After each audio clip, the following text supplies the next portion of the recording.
Здравейте,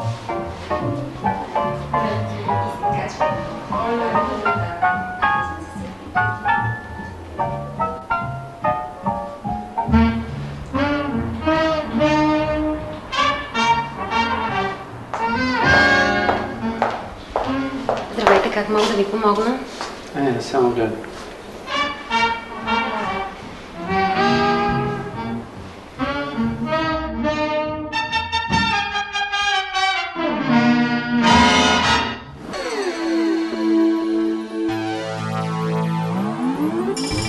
Подготовка. Посрещане.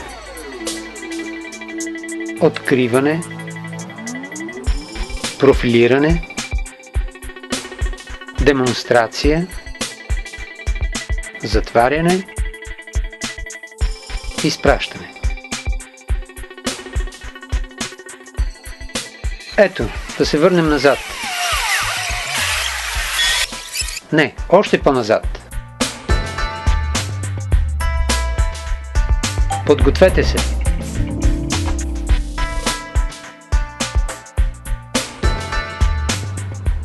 Брошури с най-новите промоции.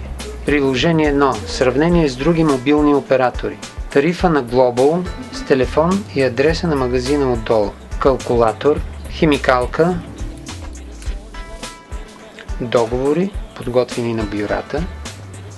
Подготвени номера.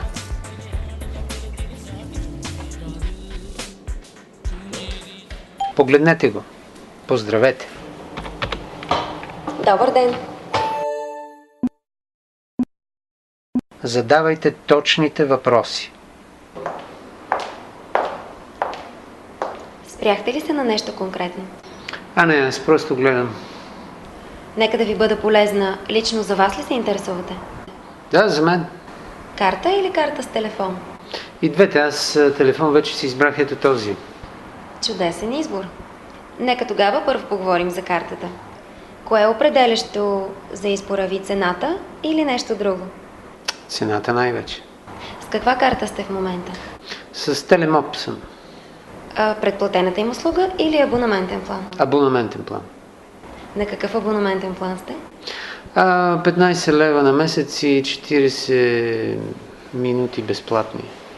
Каква е месечната ви сметка? Към 40-45 лева на месец. Ако правилно съм ви разбрала, вие се интересувате от карта с телефон, като плащате около 45 лева на месец. Това така ли е?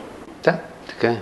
А ако има програма, която ще намали разходите ви, склонен ли сте да минете към нея? Ако има такава. Правете пауза след всеки въпрос. Изчаквайте клиента да отговори. Не натрупвайте 2-3 въпроса един след друг, ако не е даден отговор.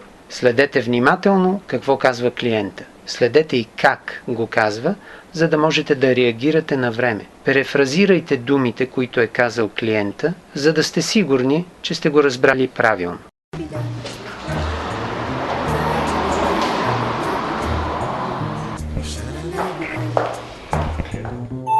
Да, така е добре. Наистина изглежда лесно.